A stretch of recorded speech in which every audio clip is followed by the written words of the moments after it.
Hey, it's Josephine from the Pointe shop. Today I'm reacting to a show called My Feet Are Killing Me on TLC. Very interested if your feet are killing you, because that should not happen in ballet, right? If you've been watching us for a long time, you know. It's very unusual to see a big toe go over top of all the other toes. I've seen this before. You see it kind of like her right foot, where the big toe goes under.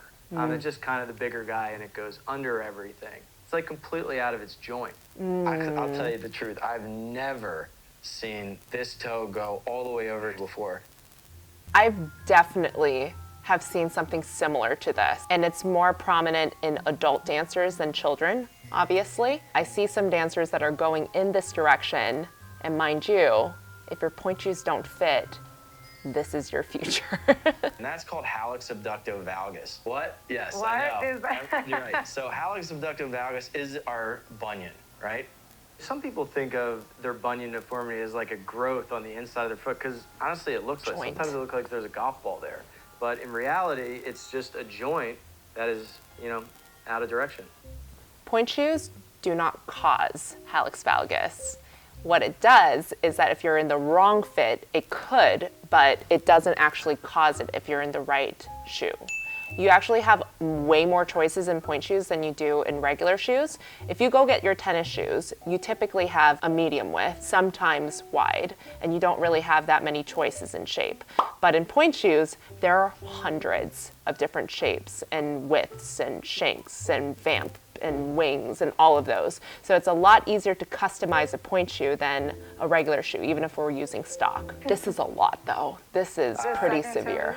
Yeah, this guy here. Okay, yeah, right? yeah. And it's also very swollen right now. So all of the jamming of the joints throughout your ballerina career and just regular life, it's really taking its toll on every single joint of the foot. Another thing is your second toe. And, this is all cut up, due to shoes and rubbing and things like that. But this toe is also very long. A lot of people ask me if you can go on pointe if your second toe is longer. That's called a Greek foot.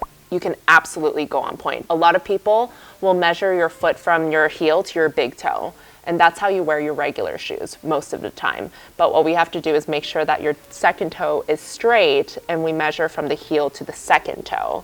And if that is possible, then you should be okay.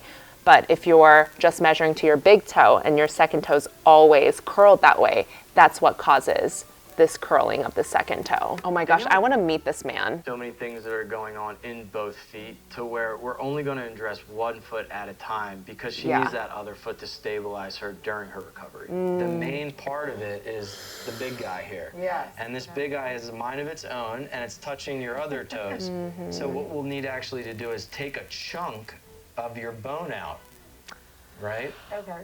That's going to be That able sounds to get so this scary. bone realigned. That's going to shift your foot into a more corrected position. The bump's going to be gone, and we're going to hold this toe in place with a plate and screws. This toe is going to need to get shortened a little bit, so you're not putting all that pressure and it's not hitting and jamming into your shoes. And then you'll have a nice straight foot. That's incredible. How's that look right there? I don't think I've ever walked with a straight foot. If you're out of pain, you'll be able to dance, you'll be able to get that passion back. Oh my God. So that's like my main goal for you. You're gonna wave a magic wand and it's gonna be great. And doctors, maybe, that would be great. I wish. There's a lot more work than that. This wand is gonna be a bone saw. So it's a little more graphic than a beautiful wand. It's going to be challenging to get that relocated. That sounds scary. Whenever you have a dancer's foot, your plan can change. I mean, you can go in with plan A and you can come out with plan D. And Danielle has some of the worst dancer's feet I've ever seen. Yeah. Dang. There's a lot of things that we do on reactions, and there's not a single show that I'm like, oh, I'm going to go home and watch this. But this show I actually really want to watch. Unfortunately, I have seen this before, where the second toe that's longer, severe bunions. Once you get that, we can't fix it. There's no shoe that's going to fix the problem. You obviously have to go seek some medical treatment, but there are ways to prevent it. And the best way to treat something is to prevent it in the first place. And that's what we do. So if you guys have any issues with your bunions, if you have any pain, we have great people that we work with in the medical world that we can refer you to. And we can also fix you up after and make sure that it doesn't happen again. See you guys later.